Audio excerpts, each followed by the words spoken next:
Strong Pokémon. Weak Pokémon.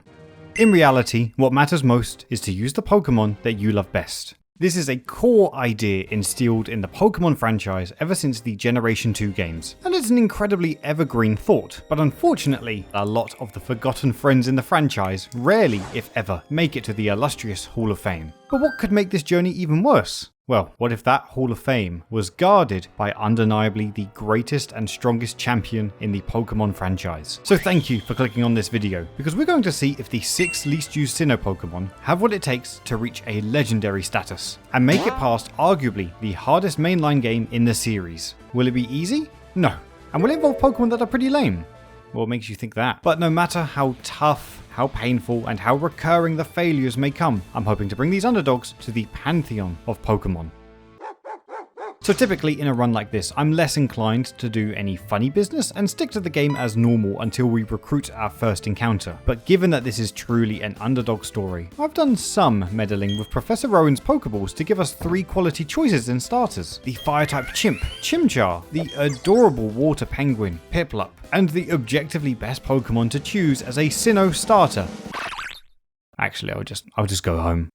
You're good. In a rather twisted tale, this run starts by taking my favourite starter in the franchise and just ripping it away for a Burmy. Now specifically, Burmy has 2 evolution forms, which are both pretty gick, though Wormadam finds itself at the absolute bottom Sinnoh Pokemon, according to the data that I'm using, which, I mean, probably isn't too hard to see why, but that won't stop me. So let's see if this little goober is worth a damn and take it to the top from moment 1.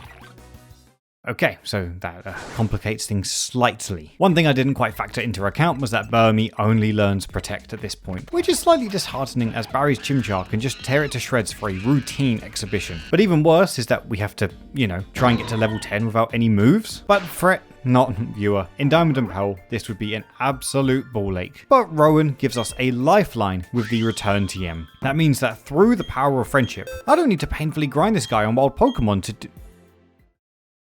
Right, well, the testicular torsion is back on the menu, as there's no other way to get Burmy to level 10. Admittedly, I tend to use some performance enhancers in my run to save time more than anything, but it's not in the spirit of this run to just cheese past Burmy's absolute biggest problem: itself. So it looks like we need to deplete all our PP, which gives us access to a move that we can do damage with in the form of Struggle. And in Generation 3 or before, this wasn't so bad. You'd take Recoil equivalent to a fraction of the amount of damage that you do to the opponent, which makes this pretty simple really. Then in Generation 4, that completely changes, because now Recoil does a quarter of your own HP no matter what. This leads to situations where in no time at all, we're already out of PP and our Burmy is on the brink of death. We can't even reliably take out Pokemon like Kricketot, who can only damage us with Bide. You get the idea. This sucked hard. And while I'm stupidly stubborn enough to do this grind, I still opted to do it on speed up so I can have enough time to speak to my therapist about this. After an absolutely gargantuan amount of time though, our Burmy had been able to prove itself by reaching level 10.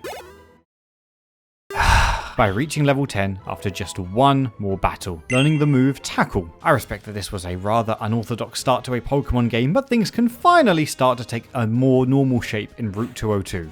Yo, what the fuck? Well, now our Burmy has capabilities to at least best the fearsome foes that are several small children along the path ahead. Though while you might be now thinking that there's absolutely zero chance a trainer and team that looks like this could ever fall short, dude, pay attention. We have a Scroat for a starter. I've not taken the time yet to go over exactly why this is such a bad Pokemon to run through a game with, though we can have a perfectly good beginning with Burmy's stats. About as disappointing as my son. Horrendous. Seriously, across the board, which cannot be surmounted when scrolling up to both our rival battle and the first gym leader. We don't even have much of a disadvantage against Barry's Starly and Chimchar, considering neither uses any super effective moves. Yet his bird can continuously growl us over and over, which lowers our offensive power in good time before leaving it as a sitting duck for his starter. But even once we eventually conquer him through copious overleveling, though I'd ideally like to not use this as the solution through fights frequently, we can't even beat a dude's pet rock. Even with Burmy's ace in the hole Bug Bite at level 15, this 60 base power bug type move manages to give us some mild reprieve for precisely 17 seconds, until we come to blows with Veilstone City's gym leader Rourke. The level advantage just wouldn't be enough. Not even to get to Rourke's ace, but simply against the dude's Geodude. I can see why you can't typically get Burmy before this point in the game, because Nintendo typically reserves this kind of torture as punishment for something heinous, like making a fan game. So despite arriving at a somewhat cheap solution, this isn't a straightforward straightforward romp. Overleveling still necessitates us to play smart, as doing so actionably improves our chances for the rest of the run. By evolving our Burmy indoors by the time it reaches level 20, this means it becomes the aptly monikered Wormadam Trash. Albeit this form is anything but, Bug Steel is a phenomenal combination defensively, and though there are plenty of other better options in the franchise, at this point this converts our irredeemable Bug into a slightly less egregious tank, which means that the Veilstone City Gym goes a lot better this time around. So before long, even in the face of Screech harshly lowering our defenses, as well as flinching from powerful attacks, Wormadam refuses to buckle and cathartically topples Rourke's whole team, earning it and us our first gym badge. Understandably, this victory also provides us very little difficulty for the foreseeable in Sinnoh. When you've got dudes that look like this standing in our way, it's hardly a surprise. Though Team Galactic's Mars, who usually causes conflict with her illegal Perugly, can't stand in our way either. This would likely be much the same by the time we reach Gardenia in Eterna City, thanks to our quad resistance to grass types. But it's here where we can actually recruit another Pokemon for our team, as in the caves of Mount Coronet accessible to the east, we have a fairly small chance to find another unused son of Sinnoh. Everybody watching, if you have a medical condition at being underwhelmed, please call your emergency services now.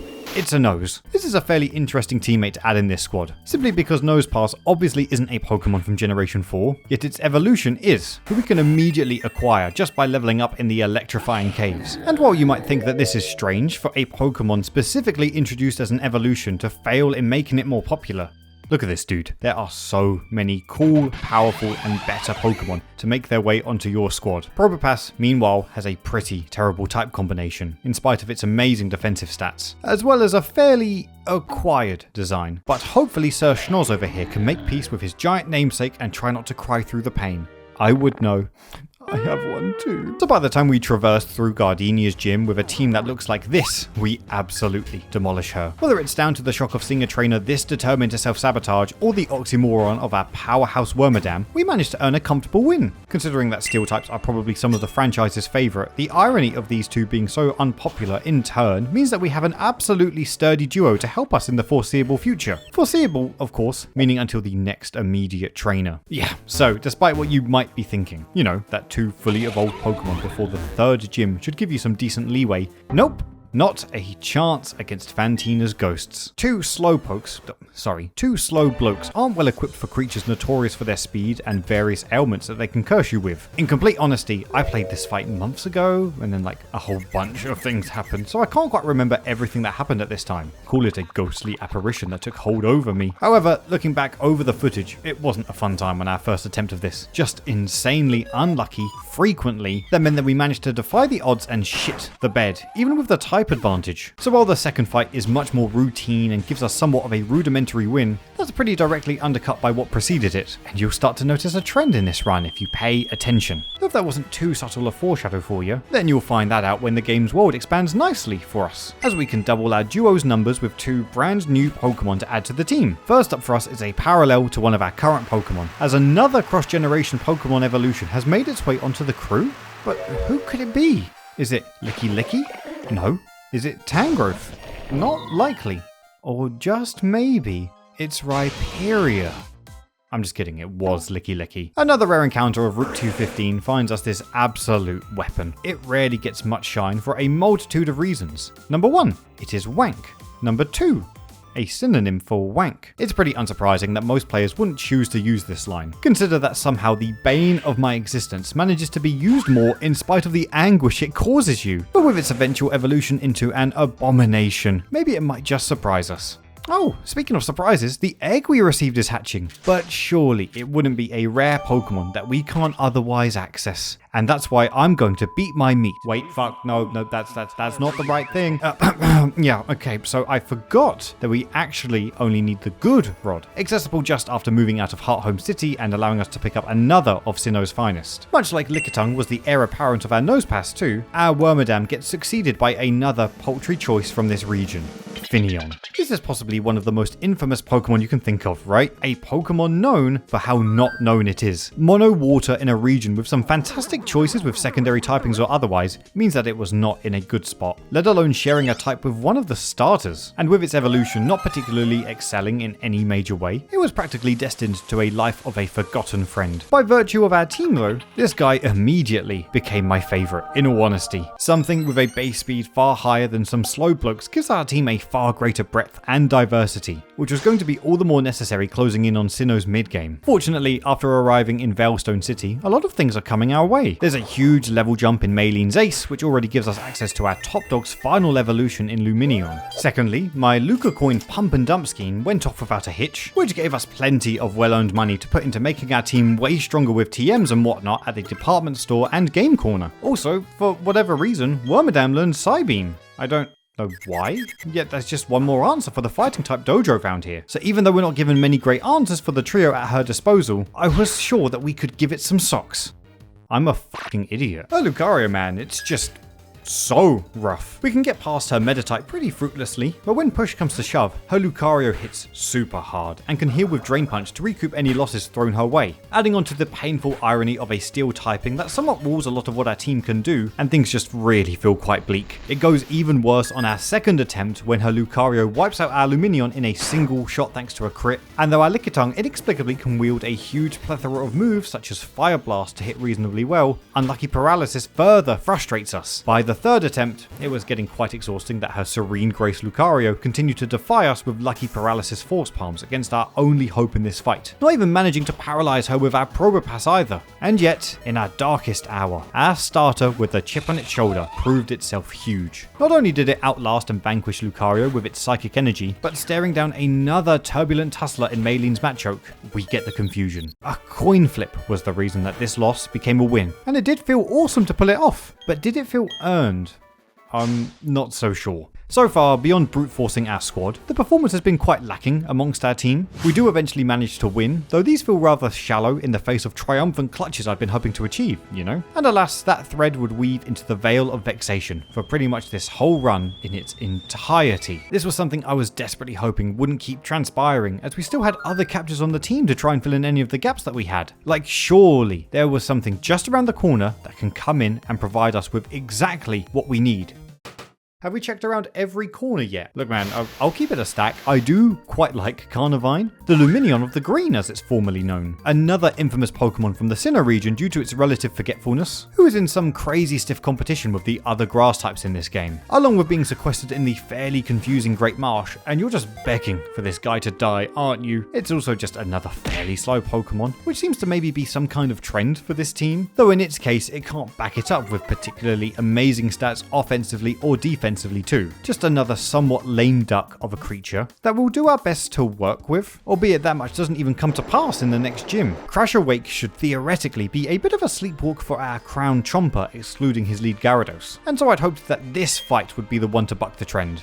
But no, we still lost. Admittedly, it did sting a little bit. Lumineon has the amazing ability Storm Drain to neuter all water type moves, and I figured we'd have a masterful pivot Pokemon here. Then it turned out that Storm Drain wasn't immune to water type moves in Gen 4, so the plan got once again scuppered, this time not really being my own fault. With this in mind, alongside a newly evolved Licky on the team, however, things took some shape. Thunderwaving the Gyarados with Probopass cripples its speed even against our most plodding of Pokemon. This is huge for our bigger and bolder normal type, as a sequence of rollouts both crush Gyarados and cripple his Floatzel. A critical hit Brine might spell another unfortunate end, but we kept a secret weapon with Lumineon. Natural Gift. An electric type move thanks to our held Pecha Berry means that we can zap his ace in a sudden flash, leaving the rest of the fight for our Carnivine. And look, that fight really did come together with some pretty well prepped strategy, but it was still effectively a 4v3, right? It's not illegal to use a numbers advantage or anything, it just doesn't feel like things are coming together yet. And this kept on against both of the upcoming gym leaders, which is somewhat respectable for one, though deeply embarrassing for the other. Candice is a particularly tough trainer in Platinum, though we had some answers with our squad, and they felt good. Rain Dance on Luminion, for instance, nullifies Candice's Hailstorm plans completely, but excluding that small semblance of chicanery. The rest of the fight was a pretty typical rally. We'd pick a Pokemon off, we'd lose one the next. It's a battle of endurance that we're squaring up with for now, though that's fairly trivial come the apex of this journey. Byron though, man, this one felt shameful for how little we put up a fight. Licky felt like a dark horse going into the fight thanks to its move pool being so diverse that we can learn Focus Blast, but relying on it for its special attack was pretty naive in retrospect. Even worse is that we somehow managed to hit the move twice, and yet his Magneton still managed to wipe us out in a single blow with a critical hit Thunderbolt. The main solace in our team remains our forever forgotten fish, whose Surfs managed to wipe out Steelix and cripple his Bastiodon, albeit we still fell to a Metal Burst, which somewhat encapsulates how our whole team has been in this run. We do often prevail in the end, but it's not without some strife, and it never feels definitive. Our team is filling out, but they're still less than the sum of their parts at present. So maybe teammate number 6 can be the key to our problems, or at the very least the glue that keeps our squad together. Thankfully it's another line introduced to Sinnoh, which has been somewhat of a good sign so far, and maybe it's something a bit more elusive, you know? Something so difficult to obtain on average that it might manage to be really worth it. Okay, I know what you're thinking. Another mono-normal type is pretty boring. However, this fat cat still manages to provide something that we're in dire need of. A 112 base speed stat. This makes it the fastest teammate we can possibly get, and one that only makes sense to get in Platinum. So where do we get it? Well, that at least explains why Purugly is this low in the rankings. So I need to try and get this guy another way. I thought I'd be able to trade it in with my best friend in the whole world, Ash Ketchum, as he said he'd meet me on the GTS, but I can't seem to get a hold of him. I hope he's okay. He's probably just busy. That unfortunately still leaves our team with a feline-shaped hole, so I wasn't quite sure how we'd be able to fit it. That is, until Cyrus, the head of Team Galactic, starts making moves to bring the world into his own insane Petersonian image, which should be firing all the alarm bells in my brain, but instead, as we ascended Mount Coronet all the way to Spear Pillar, that's when it hit me. These guys are dorks. Purugly, you want to join the team? Nice. The traitorous tinge to this teammate feels pretty great as we now finally have our full squad at the helm, which allows us to take it all in. Of every Pokemon team that's ever existed, this is certainly one of them. Truly the least lovable Sinnoh squadron that you could have, but nevertheless one that I'm determined to take to the top. So can they dominate the final few hurdles before the absolute pinnacle of this run is reached? It turns out that a feline with joint strain isn't exactly the missing puzzle piece for the team, considering that the second it makes its debut, it decides to miss Hypnosis twice. Thankfully, an alternative timeline gives us a better start, but it doesn't mean much at all by the end of this fight. We are in a 6 versus 5, a numbers advantage that allows us to brute force these fights to an eventual victory. Yet that didn't stop Cyrus from continuously pummeling a majority of our team into the dirt, meaning that we only won thanks to Wormadam clutching up on 2 HP. Literally one minor dice roll from Crobat and we would have lost. Volkner, meanwhile, gave us horrific luck. And my wife left me. And she took the switch too. Paralysis crippling our Licky, Raichu being put to sleep by Purugly, then waking up immediately to wipe us out with a Focus Blast. That auto never missed once. Luxray picking Thunderfang in place of Firefang to completely blindside our Luminion. Absolute agony. We are at the final gym leader, and Volkner isn't notorious for being a tremendously difficult opponent either, yet we had our lunch handed to us so goddamn effortlessly, which encapsulates this whole run from start to finish. The literal first battle to wild Pokemon to the first gym all the way through. It has been absolutely rough. But like the Johto Pokemon that just kept on keeping on, I can't help but find some of these Pokemon at least a little endearing. And for that, we have to try. But we have to try as smartly as we can from this point onwards. So upon our rematch, we're going into this with all of our Pokemon having reached level 50 to match Volkner's Electivire, and that smooths out so many of the kinks. His lead Jolteon can't paralyze us thanks to a Cherry Berry, nor withstand a second Earthquake from our now imposing Licky. They also managed to tank a Focus Blast the following turn to put down his Electric Rat, and catch a cold turkey by striking out the far more beloved cross-generation evolution. This alone was a twinkle in the eye of the run. A proof that for as unloved as these guys were, they could, pound for pound, square up on an even playing field. And that's all I needed to know. We could do this. It obviously wasn't going to be easy by any stretch. The hardest champion in the franchise is what separates this team from the acclaim I so desperately want to cling for them. Guarded wide by powerhouses and incredible coverage that will make any trainer balk. So as we traversed through Victory Road, I knew what we needed. At level 62, to go no further than the natural predator of this run, our team were at their level ceiling, alongside copious amounts of investments in their strengths to hopefully be what gets us past the finish line. We don't deserve to win by going any higher of a level than this, but with our 6 standing down the 5 most formidable trainers in the region, I just had this guttural feeling that we could do it. Okay. I think we'll win. Probably. Maybe. Cynthia is definitely the hardest trainer ahead of us, but I think that I've got a pretty good team makeup. Let's just see how we get on. First up, Aaron. I think Aaron might be my favourite Elite Four member. I don't know why I pretend that was interesting. Now, surprisingly, I think Aaron's actually quite difficult for our squad, but I think I've got a good through line. It relies on a little bit of luck at the beginning, though. I know that this Yanmega wants to just evade everything, but I'm going to set up Stealth Rock for the betterment of the rest of the fight. Yeah, that's pretty predictable. But I have faith in Probopass. I think she's got it down. That's 2 double teams. I don't know, I think that means evasion's up 66%? Doesn't even matter, though. It never mattered in the first place. Level caps are treating us kind on this one. You are a problem, though. However, I did come up with an ingenious plan to take out Heracross. It's called sacking Carnivine. Sucks to lose a Pokemon, but should give shine to a Pokemon who hasn't really had any luck so far. Come on, Perugly. I knew we'd outspeed, just had a little apprehension, but with half your defense. Nice, nice. Vespiquen taking a lot of damage there. I think we go back to square one. Yeah, that tracks. That's cool. The only moves that Vespiquen has that can do damage are Attack Order and Power Gem. So I do think it takes 1 Power Gem after a Defend Order. Maybe not. Never mind. That's cool. Another one I don't think we can do a great deal to. But, you know, 13 level advantage. Oh, okay. Yeah, no. It feels a little bit cheap, you know, to have such a huge discrepancy. Let's be real.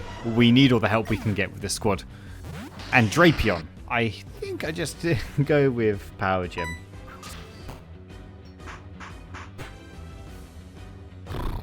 I'd say that Probopass is probably the most tenured Pokemon on this team that I kind of feel like nothing towards. So I'm glad it got some shine. For God's sake, okay.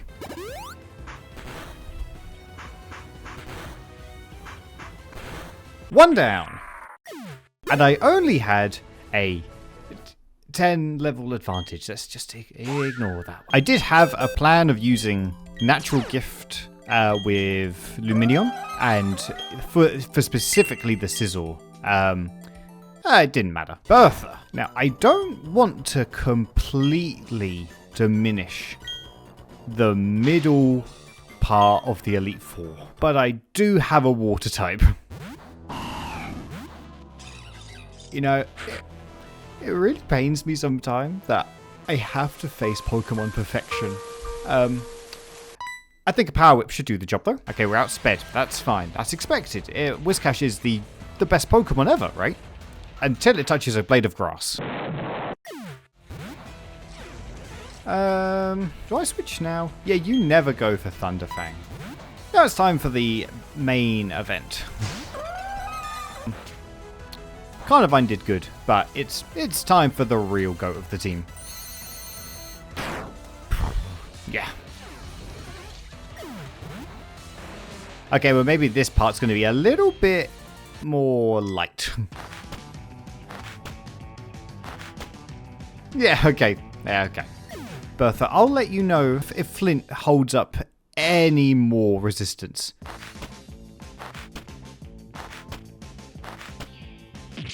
Oh, shit. Okay. Never mind. There is a fight at hand. I thought this was going to be just the press A event. Okay. Dude, you blue balls me into thinking I could pad out this video length to be even longer. Get a haircut, you prick. Aaron, Bertha, and Flint were pretty rudimentary, where we had quite the level advantage on them. But Lucian has got a strong team. And we don't really have a type advantage against him either, unless you can consider Wormadam the type advantage. So this will be a tough one. Right. Mr. Mime can go for either sets of screens. I didn't really see much of a path ahead of us, really. But there is one move, and it's gonna be a little bit cheesy. That's fine. There we go. We can work around that, and now you're on a timer. So I think we just do chip damage next. Dude, that's good. We're playing the waiting game for this one. Never mind. This might...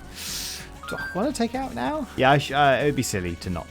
Part of me wanted to try and stall out the screens a bit more, but let's not overcomplicate it, because I can cook up some bad shit, bro. Ooh, Alakazam. I think Bug Bite does quite a bit, I reckon. Toxic does kind of make sense, especially because we can't be poisoned from Synchronize, but I am actually going to go for big damage here. Of course, this move never misses. Like, who would even? Why would this move ever miss in a fight? You know. We tanked it, and ooh, we did not do as much as I thought we'd do. But just go for Bug Bite. Sucks that it's going to heal, but now Reflect's worn off, so it should just go straight back down to the red, which is good. Nice, nice. Both screens are gone. And I think we lose Wormadam in the process, but... Ooh! Clutches up for at least one more turn. I mean, you can only attack, so we're done here. But thank you, Wormadam. Now, who do I go with next? I think I know who. All that experience from the past 2 Elite Four members puts us in a pretty good spot. And we know U-turn.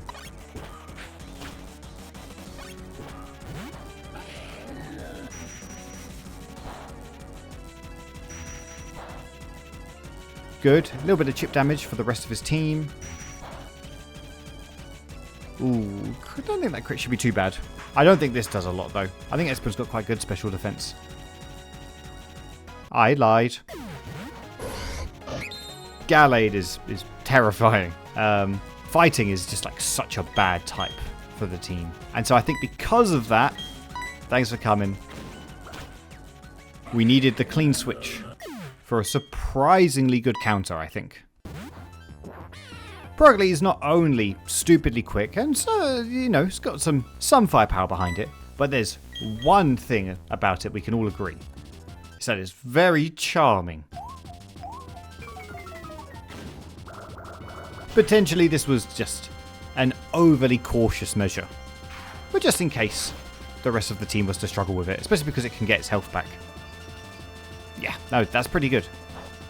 Oh, I completely forgot about Citrus Berry. That's a little bit frustrating. I think I just go for the damage.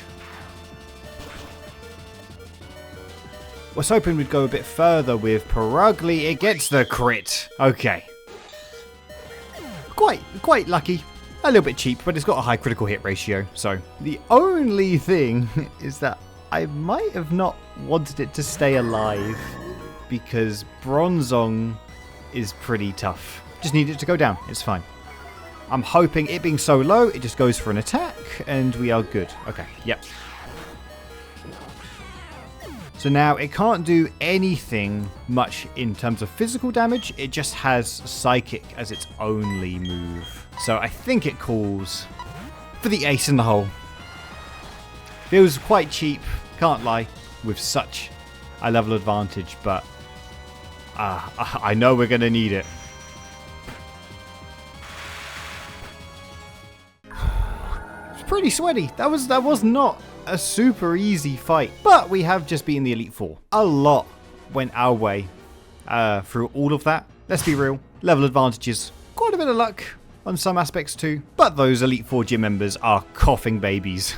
And we're staring down a hydrogen bomb. This is a fight I am not confident on at all. I can't be. I've got to be real. I don't have a game plan. I really don't know what I should do. It is tough, man. It has been quite the journey. But I'm taking these losers. And we're going to win. It only feels fitting for the final Pokemon video of 2025 to have its final battle be, come on, the best trainer in the franchise. Let's do it. Come on. We've got this. We have this. You might have a million souls in you, Spiritomb, but I have a big nose rock. So we take Shadow Balls and we set up Stealth Rocks. Quite the level advantage on our side. Just got to get lucky without special defense drops. Nice, nice. How much does the Power Gem do? Okay. Ooh, interesting. You switch already. Okay. Right. The question is, what is this fight strategy going to look like? Because we've kind of got necessary uses for everyone here, right? Probopass can beat Spiritomb. Perugly is just really fast and reliable and can lower attack, which is great. Carnivine, I think, is pretty good for Milotic. Licky Licky, again, quite dependable. Pretty good in case of emergency. Lumineon is the answer for what is staring us down right now. And Wormadam is a pretty good answer for Roserade. So what do you do? The thing is, I kind of need Lumineon only for one Pokemon and one Pokemon only, and it is Garchomp. So, oh god, we're going to have to do quite a ballsy play. It has to be this. Come on, man.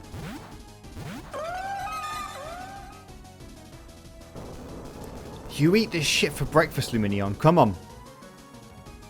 No dramas, no qualms. Oh, according to plan. Come on.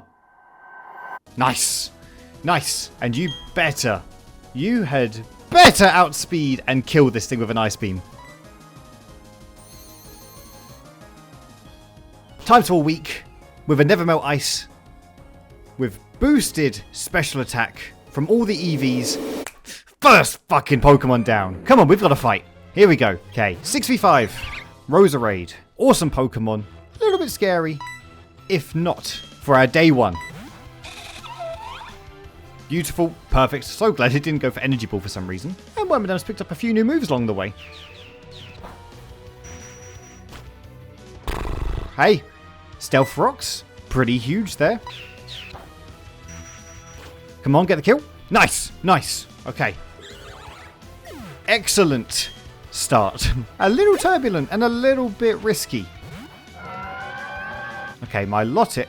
I don't think it sees the kill with Surf. It knows Miracle, Ice Beam, and Dragon Pulse alongside it. I think it's a bit risky.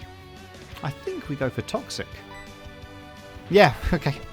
It went for Miracle. Right, this is good, this is good. AI's going for stupid moves. And if we just thread the needle, so long as Wormadam lives. Okay.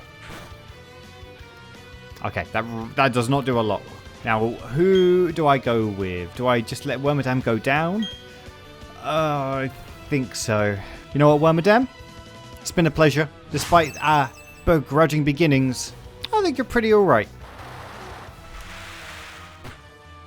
And this should give our team the path to victory 07. A lot is riding on this. But Carnivine, buddy, I need you to hit your power whips, man. For the boys, for the girls, for anybody and everybody else. Hit this power whip. I would just like to let the record show that I do not personally align with the homophobic views of my Carnivine. I did not know about it at the time, but it turns out he's a bitch. Come on, bro. The layup is right there. Hit this one. Okay. Carnivine says gay rights. He has left Ferrothorn. Right, we are halfway down, and I still don't feel that good. So, do we have a great answer for Togekiss? No, probably not. Probably not. But I think Carnivine, you've done everything you needed to do. You embarrassed yourself. You made up for it. And now you will enter the Hall of Fame a renewed person. So, you're not a person, you're a creature. Just die, actually. Okay, it's 4v3. And the issue is that Togekiss knows Aura Sphere. So it's got a good move in its arsenal. I think I need the crown jewel of this team to rise up to the occasion. I don't know what it is about unremarkable water types in these videos specifically that really give me an appreciation for them. But Luminion, you've been ace. I just need you to fire off as much damage as you can with an Ice Beam. I can't lie, bro. It would be cool if you get the kill, but so close. Oh, okay. That's just horseshit, man. That's so bullshit. But we take what we can get. If it froze again, I'd let the record. I would go to court if I got another freeze, but that was our only out, man.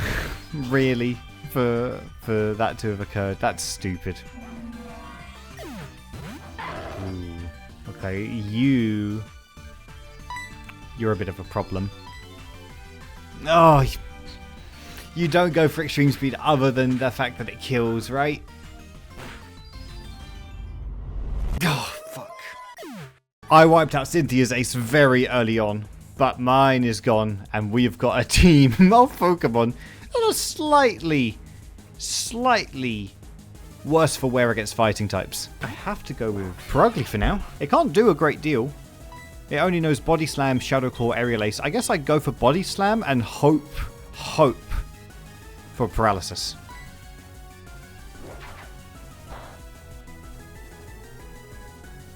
Pretty good damage. That's pretty bullshit, I can't lie. That's so bad. Yeah, no, that's deserved. Yeah, no, that's fair, of course. Throughout this whole run, the team has been pretty dire and not shown up until very late in the game. But in the 11th hour, we're making something work. What is effectively our secret weapon in this Elite Four and Championship run? We've had this Licky raring to go in the back the whole time, and only in these circumstances do I think it ever gets to shine. We can make Lucario's Earthquake. Oh, we make it Earthquake? Oh, right there, man. Come on. There we go. Pressure is on, but I think we've got it. Just a cute little taunt for the final show. Because Defense Curl doubles the power of Rollout. And while that one doesn't get the kill, with all the power of this run behind us, we have become the Sinnoh champion. What a scary final battle. But our team did it, bro. All of them did it. We went through so much bad for 95% of this run. But a team of forgotten losers have done seemingly the impossible. I think the most important message of this video, however, is that love truly wins in the end.